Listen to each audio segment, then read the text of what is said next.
dal leen ak jàmm ami site internet suñu live tv li gën a fës ci bopp xabaar yi nag dañ koy door rek publication bi nga xam ne kii di Ousmane Sonko daal dina koy def ci page Facebook am ginnaaw bu mu nuyoo ñëpp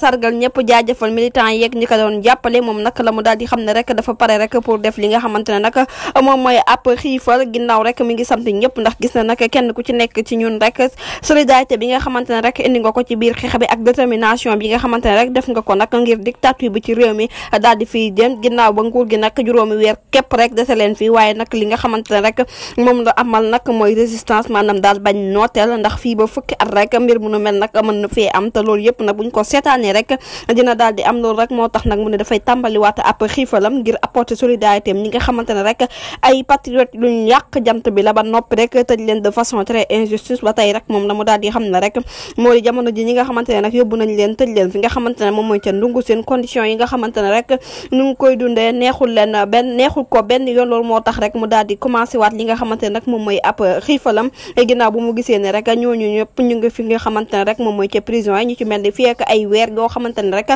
kenn lijjantiwul leen am na ñu nekk camp pénal bu Liberté 6 ak ñeneen ñi nga xamante ne rek tasaare nañ leen ci prison yi nekk ci biir réew mi xañ leen li nga xamante ne nag moom mooy seen contact ak seen njaboot ba noppi rek xañ leen li ngeen xamante ne nag moom mooy seen àq ak yelleef moo tax nag mu pare rek pour defaat li nga xamante ne nag mooy boobu lee xiifal di naqarlu bu baax nag ni Macky Sall di doxalee ak nguuram ba noppi rek